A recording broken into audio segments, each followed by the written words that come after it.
안녕하세요. 저는 두 딸을 두고 있는 엄마입니다. 제게는 듬직한 남편과 사랑스러운 두 딸이 있는데요. 누구한테나 가족은 소중한 존재겠지만 저는 좀 더 특별하게 사랑하고 있다고 말씀드리고 싶네요. 특히나 둘째 딸이 제게 남다른 아이입니다. 제 배 아파 낳은 자식은 아니거든요. 그러나 저와 몇 개라도 핏줄이 섞인 둘째가 서운하지 않게 현재 너무도 아껴주고 있습니다. 말했다시피 둘째는 저희 부부의 친자식이 아닌데요. 이걸 둘째 딸에게 밝히는 것이 참 어려워서 얘기를 미루고 미루다가 결국 둘째가 결혼할 남자를 데리고 왔을 때 알려주게 되었거든요. 둘째에게 모든 사실을 고백하기까지 정말 오래 걸렸는데 그간의 험난한 과정을 사연으로 써보고자 찾아왔습니다. 제게는 정말 존경하는 친언니가 한 명 있습니다. 당시 노는 걸 좋아하고 현실에만 집중하며 사는 저와 달리 언니는 늘 미래지향적이며 항상 앞날을 준비하는 사람이었어요. 언니는 늘 반장에 전교회장에 대학도 장학생으로 갔는데 저는 그에 반해 한참 못 미치는 수준이었죠. 부모님은 늘 언니를 자랑스러워하셨고 저 또한 언니의 발자취를 따라가고자 노력했던 기억이 납니다. 하지만 앞서가는 언니의 속도는 무서울 정도로 너무 빨랐는데요. 차마 제가 노력으로 따라갈 수 없게 높이 가는 바람에 제가 언니를 따라가는 걸 그만 포기해버렸네요. 그 때문에 저 스스로 언니와 제 처지를 더 비교했던 것 같습니다. 그렇다고 기분이 상했다는 걸 말하고 싶은 게 아닙니다. 제가 친언니의 승승장구를 온전히 축하할 수 있었던 건 아마 저희 집에서 부모님과 언니가 저를 두고 못났다고 비교와 구박은 하지 않아서 그럴지도 모르겠네요. 부모님과 언니는 오히려 저더러 하고 싶은 거나 원하는 걸 찾아서 하길 응원만 해주었고 무얼 하든 제가 행복하기만을 바랬습니다. 이런 가치관은 제게만이 아니라 우리 가정의 가훈이기도 해요.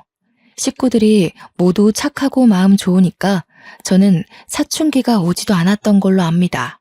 오히려 사춘기 당시 제가 식구들의 눈치를 보며 괜히 분란 일으키지 않도록 노력했죠. 친언니는 수석으로 의대를 나와 산부인과 의사가 되었을 만큼 똑똑한 인재였는데요. 그런데 제가 정말 놀랍다고 느낀 건 한국 의대가 아니라 프랑스 유학파라는 것이에요. 프랑스 의대생들 사이에서도 성적이 좋아서 교수님들의 관심을 한몸에 받은 걸로 알고 있습니다.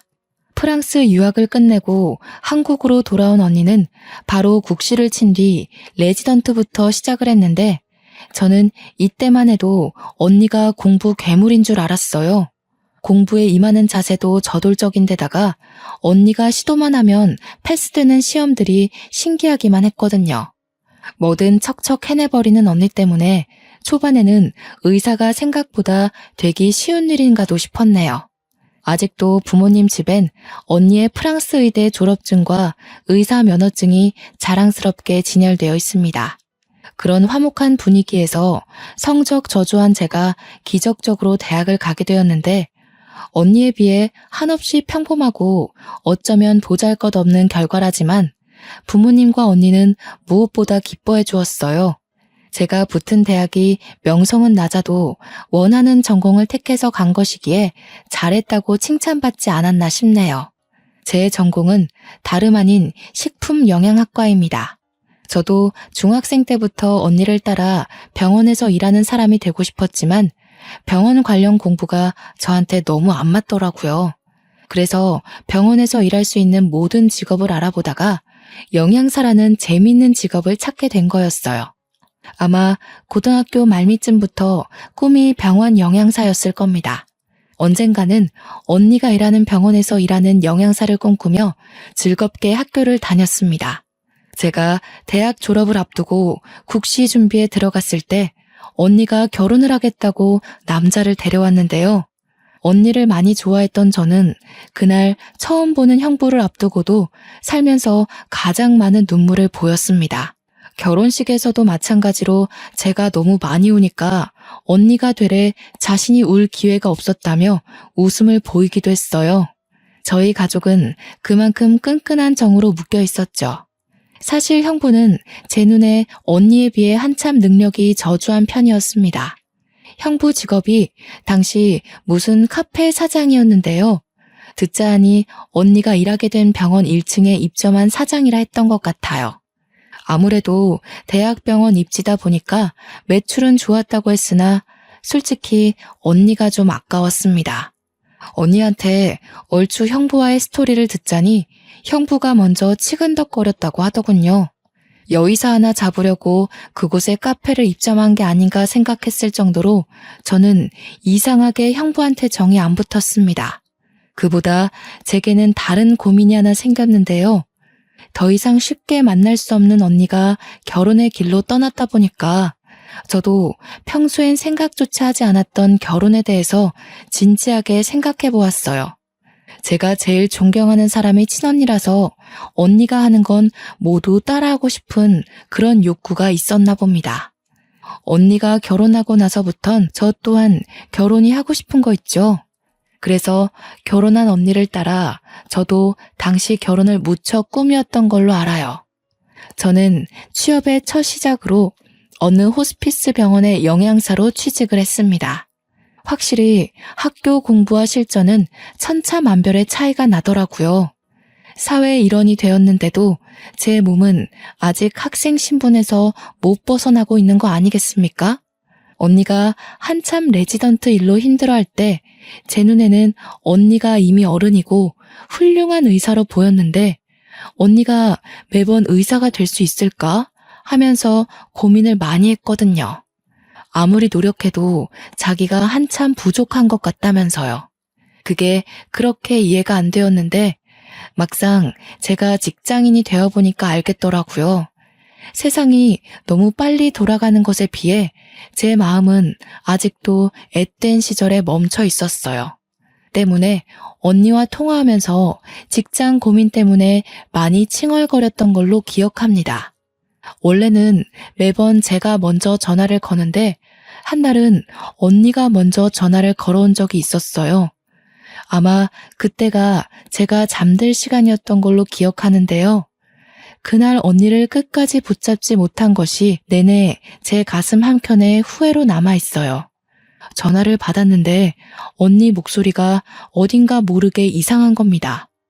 꼭 온 사람처럼 불안하게 떨리는 소리였어요. 언니, 무슨 일 있어? 목소리가 왜 그래? 이 시간에 전화 안 하잖아. 설마 오늘도 집에 안 들어가고 야근이야? 근데 목소리가 우는 소리 같은데? 만나서 얘기해줄게. 오늘만 너희 자취방에서 자도 될까?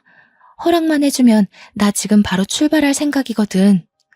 언니가 지내는 신혼집과 저의 자취방은 무려 1시간이 걸리는 거리였습니다.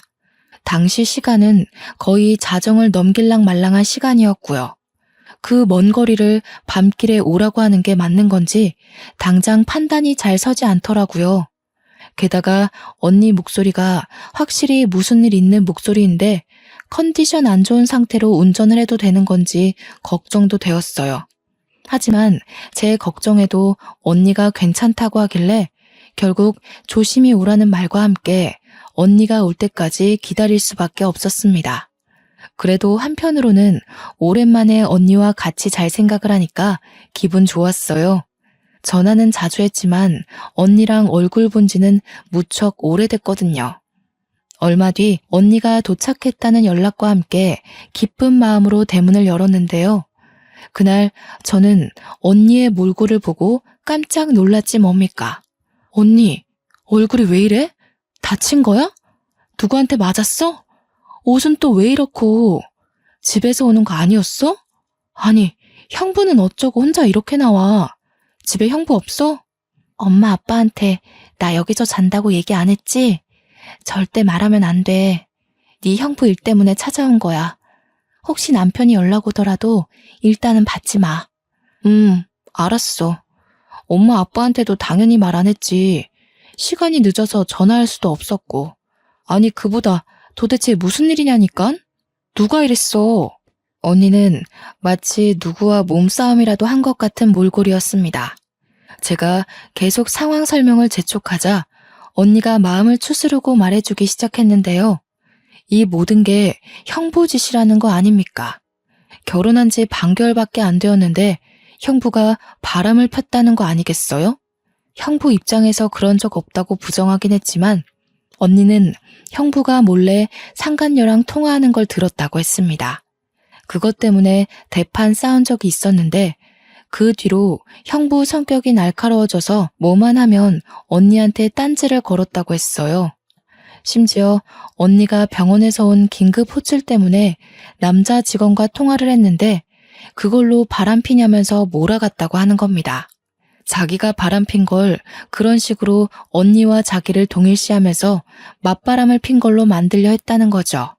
이렇게 엉망인 꼴로 도망쳐 나온 이유도 바로 그걸로 따지고 들다가 다툼이 난 거라고 했습니다. 언니는 저희 집에서 한 일주일 지내다가 다시 신혼집으로 돌아갔는데요. 형부가 문자로 잘못했으니까 집에 오라고 하는 사과에 돌아가게 된 거예요. 솔직히 저는 그때 언니를 그렇게 보내는 게 너무 불안했습니다. 그래서 가지 말라고 무슨 그런 사람이 다 있냐고 당장 이혼하라 했더니 언니가 괜찮다고만 하는 거 있죠. 내가 선택한 사람이잖아. 결혼이 참 무거운 약속인 것 같아. 쉽게 끊을 수가 없네. 부모님한테는 절대 비밀이야. 너도 내가 나서기 전까진 눈 감아줘. 그렇게 저는 언니를 놓아줘야 했습니다. 그래도 일상생활을 하면서 언니한테 매일 안부 연락을 했어요. 언니가 말하기를 다행히 형부가 진심으로 반성해서 무탈하게 잘 지내고 있다고 하더라고요. 그 말을 곧이곧대로 믿는 것이 아니었는데 지난날만 생각하면 여전히 가슴 중앙이 꽉 막히네요. 그리고 저 또한 결혼할 남자를 만나게 되었는데요. 제가 일하고 있는 호스피스 병원의 의사였습니다. 저와 무려 8살 차이가 났지만 그냥 보기만 했을 땐 저와 또래로 보일 만큼 젊어 보였어요. 그렇게 생긴 인연으로 저는 결혼을 하게 되었고 언니와 형부도 결혼식에 와서 축하를 많이 해줬습니다. 집안에 의사가 둘이나 된다고 친정 식구들이 제 남편한테 관심을 많이 줬어요. 결혼식 날은 정신이 없어서 몰랐는데 나중에 알고 보니 형부가 병원 밑에서 하던 카페를 접었다는 겁니다. 이유를 물어보니까 언니 말로는 형부가 친구와 함께 프랜차이즈 목적으로 카페를 창업하기 위해 본래 하던 카페를 접고 그 보증금으로 새 사업에 들어갔다고 했습니다. 저는 사업에 대해서 아예 모르다 보니까 그렇구나 하고 넘기면서 언니 안색에 대한 걱정만 했던 것 같아요. 언니 낯빛이 지난밤 자취방에서 봤을 때보다 더 피로해 보였거든요. 저희 대신 친정 부모님이 형부 걱정을 좀 많이 했는데요. 사업 함부로 시작하는 거 아니라면서 하고 있던 카페가 잘 되고 있었는데 왜 그런 모험을 하냐고 살짝 잔소리를 했던 걸로 압니다. 형부는 별다른 대답 없이 그저 친정 부모에게 웃음으로만 답했어요. 저는 언니한테 들은 게 있다 보니까 그런 웃음마저 미워 죽겠더군요. 그렇게 결혼으로 인해 저도 친정을 떠나게 되었고 저는 결혼한 지 1년도 안 돼서 임신을 하게 됩니다. 제가 평생 친언니를 존경할 수밖에 없는 이유가 바로 이 계기로 인해 확고해졌는데요. 언니는 제게 가족이기도 하지만 동시에 은인이기도 합니다. 제가 임신한 당시 혈압이 급증하는 바람에 조산을 해야만 했는데 듣기로는 조산이 아이한테 굉장히 위험한 걸로 알고 있어요. 제왕절개로 태어난 제 아이는 바로 인큐베이터 신세를 지게 되었는데 아니나 다를까 제 아이가 폐 부분이 아직 덜 발달된 채로 태어났대요. 그래서 다른 의사들이 더더욱 제 아이를 가망 없는 신생아로 보더라고요. 저는 아이를 한번 안아보지도 못하고 신생아 집중치료실로 보내야만 했고 그 심정은 정말 온 세상이 무너질 정도로 괴로웠습니다. 저를 위로하는 식구들이 보이지 않을 정도로 가슴 앓이를 꽤 했네요. 저는 언니가 일하는 산부인과에서 아이를 낳았어요. 그래서 언니가 특히 제게 많은 위로를 해주었습니다. 또 의사로서 제 아이를 살리기 위해 포기하지 않는 노력까지 직접 보여주었죠. 다른 의사들이 저희 언니를 보며 고개를 내저었고 다른 교수님까지 와서 언니를 따로 불러 면담을 했을 정도로 제 아이는 가망이 없는 아기였거든요. 저한테는 언니가 제 아이를 살릴 수 있는 마지막 지푸라기인 셈이었지만 모두가 나서서 제 아이를 살리기 어렵다고 하니 한편으론 언니한테 헛수고를 시키는 게 아닌가 싶어 미안할 지경이었습니다. 하지만 친언니는 프랑스 병원에서 살렸던 사례가 있다며 끝까지 아이를 위해 자기 고집을 밀어붙였고 끝내 아이가 기적처럼 제 품에 안기게 되는 기적을 일으켰죠. 당시 병원 직원들이 다 놀랐던 걸로 알아요. 그러나 제 품에 있으면서도 아이는 한 번씩 심장 박동수와 혈중 산소 농도가 엎치락 뒤치락이 심해서 안심할 수 없었는데요. 물론 그때마다 친언니의 끈질긴 노력 덕분에 아이는 어느덧 호흡기를 뗄 수 있었습니다. 제 아이를 위해서 친언니가 밤잠까지 설쳐가며 과로를 했는데요. 친언니는 제 아이에게만 유독 절실한 게 아니더라고요. 직접 눈으로 보니까 어느 신생아한테나 진심을 다하는 의사라는 걸 금방 알 수 있었어요. 너무 존경스럽고 멋진 의사라고 생각했지만 문제가 하나 있다면 부부관계에 소홀했다는 거예요. 일에 미친 사람이라고 욕먹으면서까지 친부랑 싸우는 일이 많았던 걸로 압니다.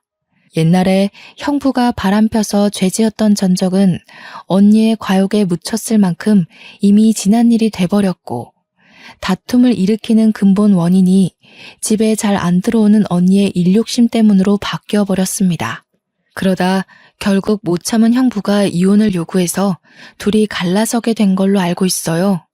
그런데 왜 하필 이렇게 버거운 시기에 축복이 찾아온 건지 형부와 갈라서고 난 후에야 언니는 뱃속에 아이가 있다는 걸 알게 되었는데요.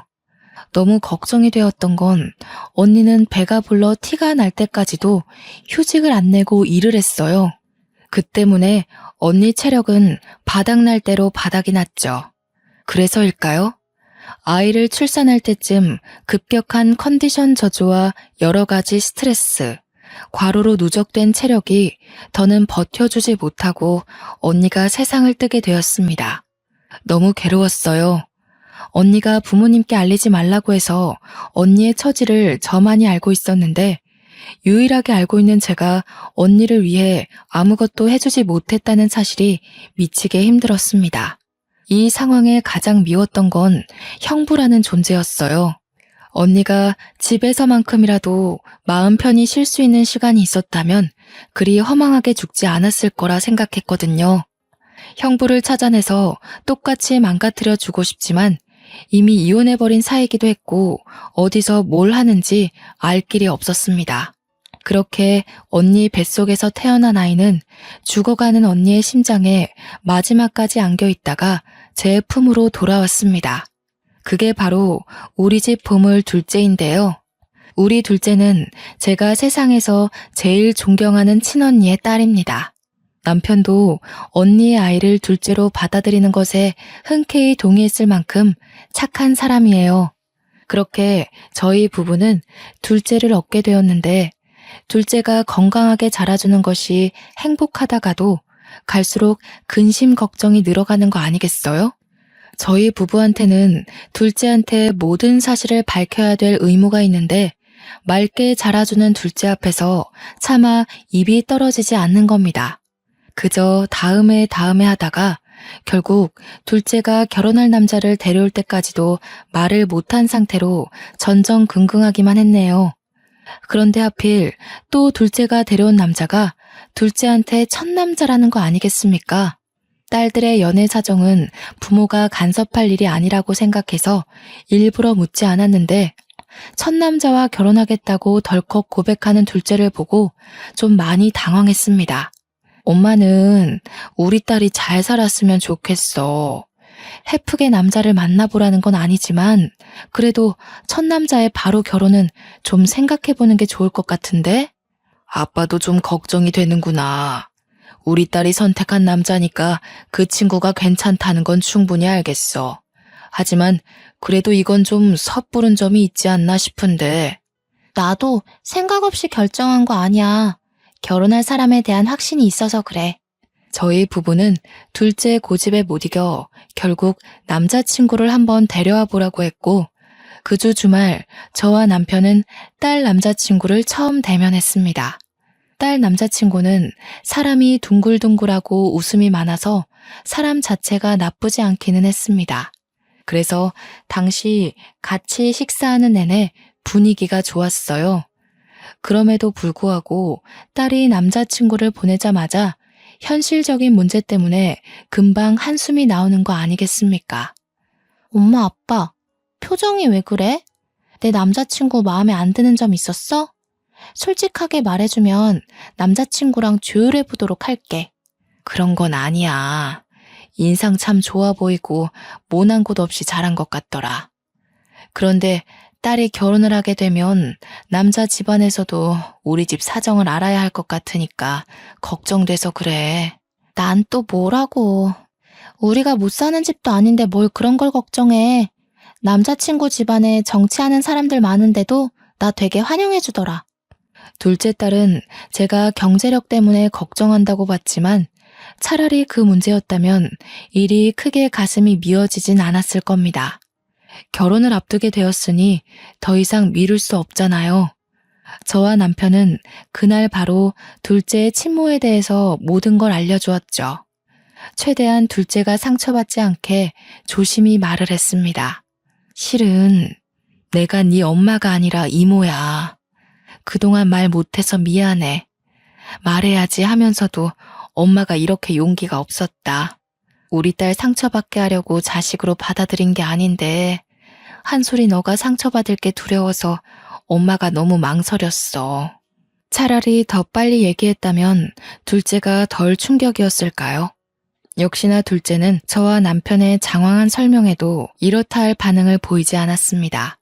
둘째 나이 30을 바라보는 시점에서 딸은 자기가 입양된 아이란 사실을 알게 되었는데 당연히 상처가 될 수밖에 없겠죠. 부모인 줄 알았던 사람들이 사실은 이모와 이모부라니 누가 그걸 단번에 이해할 수 있겠습니까? 그 아픔을 감히 가늠조차 할 수가 없어서 저와 남편은 마냥 둘째의 대답만을 기다렸는데요. 장난치는 거야? 남자친구가 그렇게 마음에 안 들었어? 아무리 그래도 어떻게 이런 식으로 거절을 해. 거짓말하는 거지? 겨우 내비친 둘째의 반응은 부정과 어리둥절한 얼굴이었어요. 당장 어떤 반응을 보여야 하는지도 몰라 계속 멍 때리는 표정이었습니다.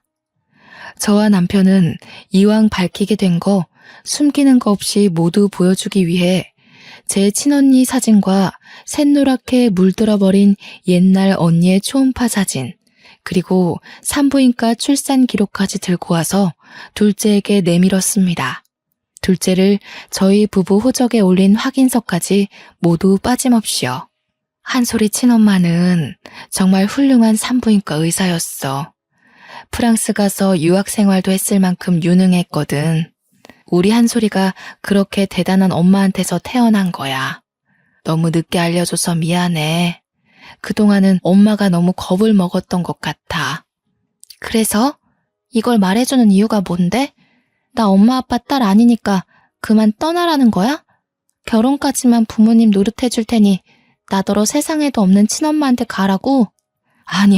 아니야. 엄마가 너를 왜 보내? 우리가 너를 얼마나 온 마음 다해서 키웠는데. 넌 누가 뭘 해도 내 자식이야.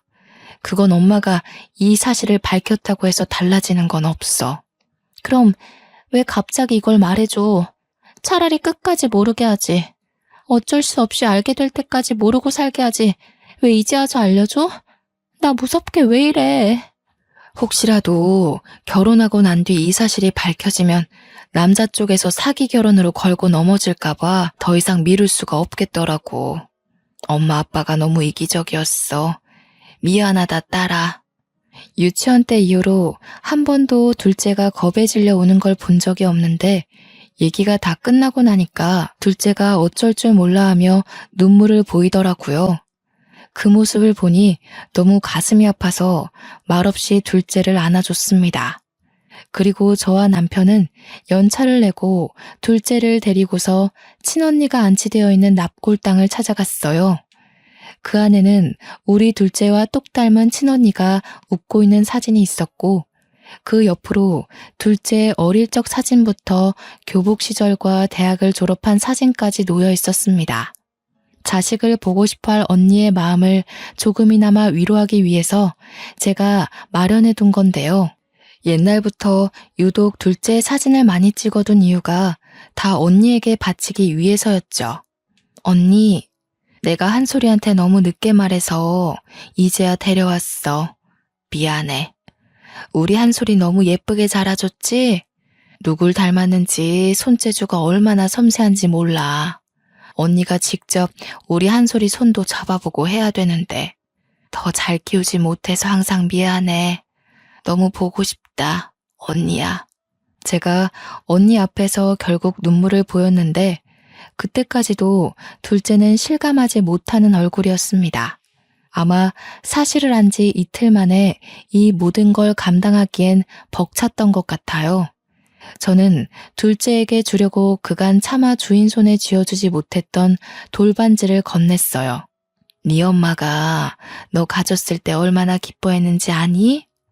체력이 한참 떨어졌을 텐데도 네 초음파 사진만 보면서 그렇게 힘내서 웃던 사람이었어.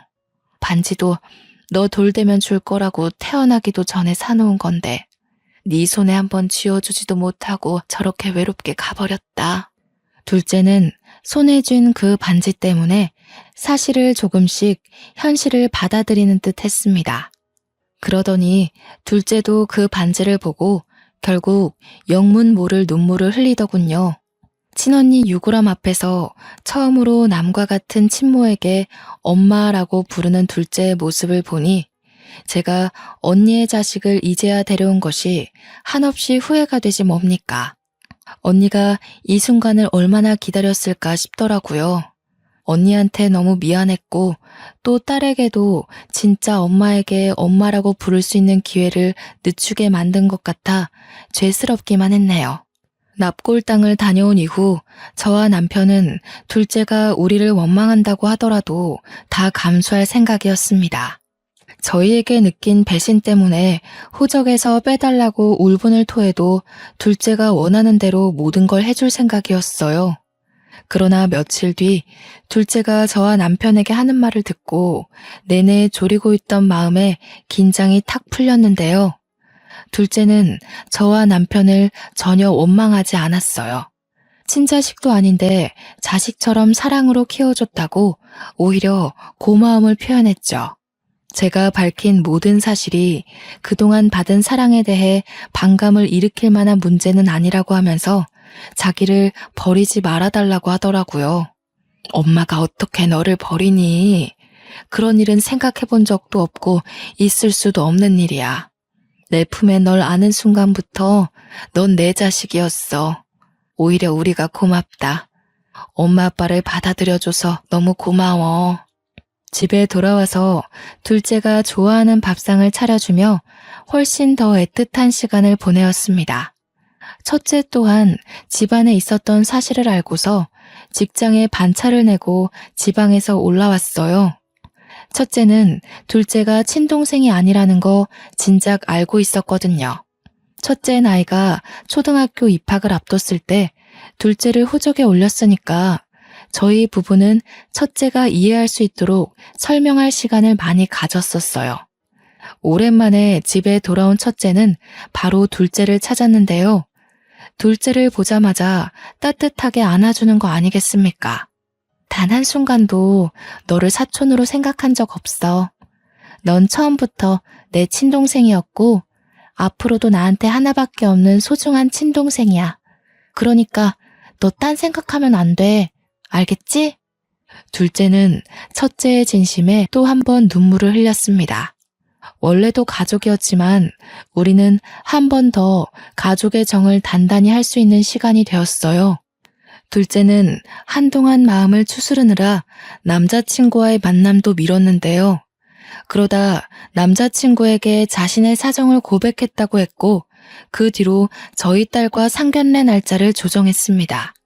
상견례 자리에 가기 전까지도 혹시 예비 사돈 집안이 우리 둘째의 남다른 처지를 탐탁지 않아 하면 어쩌나 걱정 많이 했어요.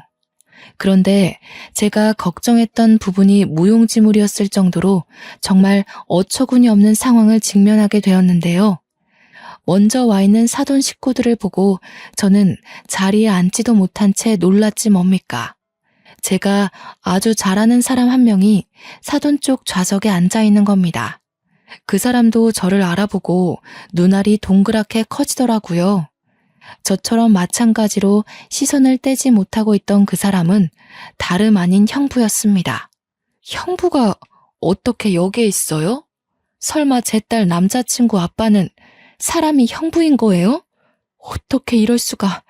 이 결혼 없던 걸로 해야겠어요. 한솔이한테 형부 일은 절대 모르게 하고 싶었는데 이런 식으로 낯짝 보여주게 될 줄은 몰랐네요. 그동안 잘 지내셨나 봐요? 우리 언니가 당신 때문에 무슨 꼴로 떠났는데. 무슨 소리 하는지 모르겠습니다만 사람 잘못 본 거 아닙니까? 초면에 결례가 심하네요. 아들아, 너는 이런 저급한 집안이랑 연을 맺겠다는 거냐? 나야말로 이런 결혼 허락 안 해요. 저와 남편 빼고 모든 사람들이 영문도 모르고 앉아있는데 곧 얼굴이 붉어진 형부가 당황하며 앉은 자리에서 일어나더군요. 저는 형부를 보자마자 친언니 얼굴이 그 앞을 스쳐가며 그동안 형부에게 품고 있던 반감이 폭발해 버렸습니다. 때깔 좋은 형부의 얼굴을 보니 도무지 참을 수가 없더라고요. 무슨 짓이라도 저지르고 싶어서 식탁 위에 보리차를 들고 형부 얼굴에 퍼부어 버렸죠. 놀란 형부의 몰골이 쫄딱 젖어버렸는데요. 그때 형부의 새 부인이 벌떡 일어나며 저한테 소리쳤습니다. 어머머, 이봐요. 제정신이에요? 초면에 뭐 하시는 거예요? 문제가 있다면 대화로 풀 생각을 해야죠. 설명부터 해주는 게 순서 아닌가요? 이 사람 입 아프게 설명해줄 가치도 없는 사람이에요. 형부, 우리 언니 그렇게 때려가면서 이혼하자고 협박하더니 지금은 잘 먹고 잘 살고 있었네요. 이번엔 정치계통 사람들이에요. 어쩜 그렇게 돈 있는 사람만 잘 찾아다닌대요? 형부는 여자 돈 보고 결혼하는 사람이잖아요. 그래서 우리 언니 재산 떼먹으니까 좋았어요? 무슨 소리 하는 거야? 내가 언제 네 언니 재산을 떼먹었다고 그래? 이혼해서 재산 분할한 게 왜 떼먹는 거야? 법이 시키는 대로 했을 뿐이야. 가진 것도 능력도 없는 형부를 우리 언니는 책임까지 느껴가면서 끝까지 쥐고 있었어요. 언니한테 애가 있었다는 것도 몰랐겠죠. 당신이 돈 빼먹을 다른 여자 찾는 동안 우리 언니는 형부 때문에 극심한 스트레스로 출산하다가 세상을 떴어요. 뭐라고? 애가 있더니 그건 또 무슨 억측이야. 뭐가 어찌됐건 나는 모르는 사실이야. 이미 네 언니랑 이혼을 한 상태고 네 언니가 어떻게 됐든 말든 내 알 바 아니라고. 진작부터 형부라고 부르기 가짜났었는데 지금까지도 되바라진 인성으로 지내줘서 다행이네요. 내가 언젠가 만나게 되면 꼭 언니가 당한 거 손톱만큼이라도 갚아주려고 벼르고 있었거든요. 그러니까 한 대 더 맞으세요. 이번에 저는 형부의 싸다구까지 날렸습니다. 그리고 들고 있던 가방으로 형부를 패기 시작했죠. 저는 똑똑히 기억하고 있습니다. 형부가 새로 꾸린다던 프랜차이즈 사업이 쫄딱 망해서 거짓골이 되었는데 그것 때문에 자격지심이 심해져 우리 언니한테 폭언과 폭력을 일삼았다는 걸요. 제가 결혼하는 바람에 저한테 피해주기 싫던 언니는 거의 병원에서 간이 침대를 놓고 쪽잠을 잤다는 것도 들어서 알고 있어요. 이 모든 사실을 입 밖으로 꺼냈더니 예비 사돈 쪽에서 얼굴이 새하얗게 질려 있더군요. 형부는 비굴할 정도로 세부인 앞에 머리를 조아리며 변명을 하기 시작했습니다. 사돈 집안에 정치인들이 많다더니 알고 보니까 저 세부인이 전 국회의원인 거 아니겠어요? 그래서 보잘것없는 형부와 재혼을 한다고 했을 때 세부인 집안에서도 반대가 심했다고 하네요. 말 그대로 형부가 너무 스펙도 없는데 이혼남이기까지 하니까 쪽팔렸기 때문이겠죠. 그래도 세부인 마음을 존중해서 끝내 집안 어른들로부터 재혼을 승낙받은 건데 말년돼서 추잡한 현실이 드러난 셈이 되었네요. 형편없는 형부의 진실이 생각보다 더 밑바닥이란 게 세부인 집안 귀에 들어가면 형부 앞길 망하는 건 안 봐도 비디오인 꼴이었습니다. 당신 나한테 전부인 사이에서 자식 없다고 하지 않았어요? 폭언은 또 무슨 소리예요? 당신 전부인이랑 깔끔하게 합의 이혼한 거라면서요. 도대체 이게 다 뭔 난리예요? 없어. 자식 없는 거 맞아. 합의 이혼도 맞고. 이 사람이 전부인 동생인데 별 뜻 없이 그냥 나한테 용심 부리는 거야. 내가 다 해결할게. 당신은 신경 쓸 거 아무것도 없어. 내가 여기서 그대로 다 밝히기엔 우리 한솔이한테 상처밖에 안 될 테니까 말은 삼갈게요. 사모님 집안 생각해서 제안하는 건데 이 남자에 대해 궁금한 거 있으면 증거물 다 대줄 수 있거든요. 당장 원하시면 저희 집으로 안내할 수도 있어요. 제가 세게 나오자 형부가 당황해서는 제게 제정신이냐면서 무슨 일을 꾸미려는 거냐고 언성을 높였는데요. 세부인은 형부의 말을 가로채며 제 말을 더 들어보려고 했습니다. 상당히 충격받은 것 같더라고요. 세부인도 나름대로 머릿속을 정리할 시간이 필요했는지 다음날 연락 달라고 하면서 제게 명함 하나 주고서 자리를 먼저 떠났습니다. 형부가 세부인 뒤를 급하게 쫓아갔지만 놓쳤는지 차였는지 금세 다시 돌아와서는 저를 어떻게 해보려고 손찌검하려고 했어요. 남편이 아니었다면 정말 한 대 맞았을지도 모르겠네요. 우리 언니가 저 더러운 손바닥에 참 많이도 고통을 받았겠죠. 제가 일으킨 파장은 둘째 딸뿐만 아니라 남자친구까지도 놀라게 만들었는데요. 특히 딸 남자친구가 자기 애인과 서로 의분남매였다는 사실에 벙쪄 있더군요. 그러나 마찬가지로 얼떨결에 친아빠를 보게 된 셈인 둘째 딸의 반응은 조금 달랐습니다. 둘째도 자기 엄마에 대한 애착이 있었던 건지 제 남편과 힘을 겨루고 있는 형부에게 가서 지갑으로 뒤통수를 한 대 후려치더라고요. 형부가 당황해서 둘째를 보는데 형부 또한 둘째가 자기 친자인 걸 눈치껏 알아본 것 같았어요. 내 몸속에 아저씨 피가 섞여 있다는 게 진짜 저주스러워요. 엄마가 아저씨 얘기는 숨기길래 별로 알고 싶지도 않았는데 오히려 알게 된 게 다행이네요. 하마터면 아저씨 같은 인간의 며느리가 될 뻔했잖아요. 세아가 네가 어떻게... 이건 뭔가 잘못됐어. 너희들 나 하나 몰락시키자고 전부 다 짠 거 아니야? 어디서 소설 같은 이야기를 만들어서 밀어붙여. 아저씨만 봐도 우리 엄마라는 사람이 얼마나 외로웠을지가 느껴지네요. 얼굴도 못 보고 보낸 우리 엄마 생각해서라도 제 기억에서 아저씨 얼굴을 싹 지워버려야겠어요. 앞으로 아저씨 인생에 웃는 날은 영영 없었으면 좋겠네요. 다신 보지 맙시다. 둘째는 자기 남자친구한테 이별을 통보한 채 저희를 데리고 자리를 떴습니다. 상견례가 그렇게 파토난 것이 꼭 제 탓인 것만 같아서 저는 둘째한테 사과했습니다. 그러니 둘째가 뜻밖의 사실 말해주더군요. 내가 남자친구한테 내 사정 다 말해줬다고 그랬잖아. 그런데 남자친구 반응이 좀 시원찮더라고. 차라리 잘 됐어. 나도 찝찝해서 이 결혼을 하는 게 맞나 살짝 고민했거든. 딸 남자친구가 둘째한테 그럼 고아인 셈 아니냐고 그렇게 물었다네요.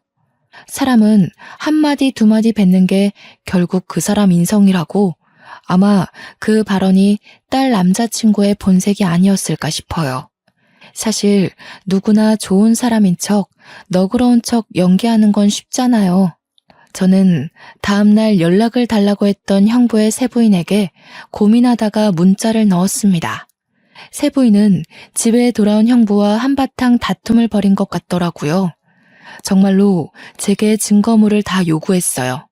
저는 우편으로 형부에 관한 모든 사실과 언니가 형부 폭력 때문에 경찰에 신고했던 이력까지 보태어 붙였습니다. 며칠 뒤 세부인한테서 다시 연락받은 문자에서 결국 둘 사이가 끝내 동결났다는 소식을 전달받았는데요. 형부는 세부인 집안 어른들한테 저급한 취급당하며 찍소리도 못한 채 이혼을 강요받았다고 합니다. 꼴 좋다고 생각하면서도 한편으로는 빈털터리로 쫓겨난 형부가 우리한테 보복을 하려고 길을 쓰고 찾지 않을까 뒤늦게 걱정이 되더라고요. 다행히 1년이 지난 현재까지 그 꼴을 다시 본 적은 없네요. 원래도 연락으로 알 길이 없던 사람이다 보니까 어디서 뭐라고 사는지 전혀 몰라요. 그러나 감히 제가 추측하자면 이젠 능력 좋은 여자 만나서 인생 펴기엔 너무 늙어버렸지 않나 싶어요. 때문에 분명 밑바닥 신세를 피하지 못하고 망가졌겠죠. 자기 주제도 모르고 많은 걸 탐내다 보니 주머니가 감당 못하고 터져버린 거 아니겠어요? 그 사람은 진작 밑바닥을 기었어야 할 처지인데 그나마 가지고 있던 젊음이라는 카드 한 장만으로 참 길게도 버텨오지 않았나 생각이 듭니다. 마음 같아선 다신 제게 못하도록 생을 뜨게 만들고 싶단 생각도 했었지만 아마 우리 언니가 저를 그리 괴로움 속에 살게끔 내버려두지 않았을 것 같아요. 그 남자에게 가장 힘이었던 능력 좋은 아내한테 버림받게 했으니 그걸로 반은 갚아줬다 생각하렵니다. 다신 보는 일 없길 바라나 혹시라도 또 만나게 되는 날이 온다면 저는 똑같은 방법으로 그 남자가 밑바닥 생활을 청산하지 못하게 발목을 잡을까 해요. 그 남자가 저에게 겁을 먹고 평생을 트라우마로 기억하며 무너지길 바랄 뿐입니다.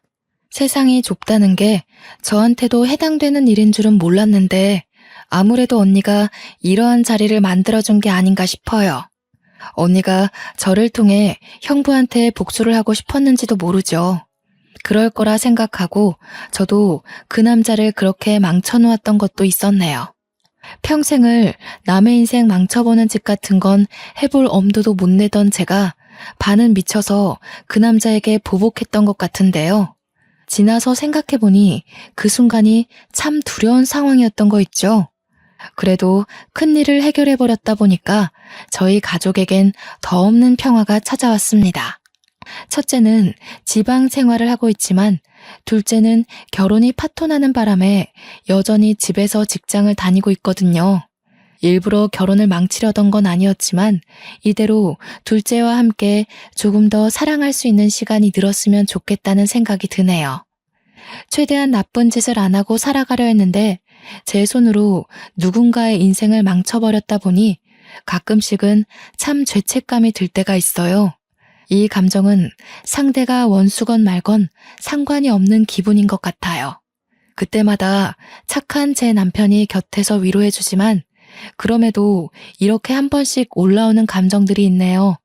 이 사연을 쓰면서도 제 감정이 화가 났다, 자책했다, 정신없이 날뛰었답니다. 이마저도 제 스스로가 극복해야 할 숙제로 남겠죠. 부디 언젠가 친언니와 함께하는 날이 다시 오게 된다면 언니한테 칭얼거리고 싶어요. 처한 현실들이 너무 힘들었지만 언니 생각 하나로 모든 걸 이겨냈었다고 말입니다. 아마 심성 고운 제 언니는 오히려 저더러 고생 많았다고 사과를 하지 않을까 싶네요. 이 시간 내내 제 딴에는 참 길었던 사연으로 느껴집니다. 마치 당시로 돌아간 것 같아서 중간중간 가슴이 꽉 막히는 듯한 기분을 느끼기도 했어요. 그래도 글을 마무리하게 되니 제 마음도 같이 정리가 된 것 같아요. 왠지 모르게 개운합니다. 이젠 저의 앞길에 이보다 더 큰 방지턱은 없을 거라 생각이 들어요. 지나간 과거에 제 기억을 묶어두지 않고 행복할 미래만 바라보고자 노력해야겠습니다. 그만 사연을 마치도록 하겠습니다.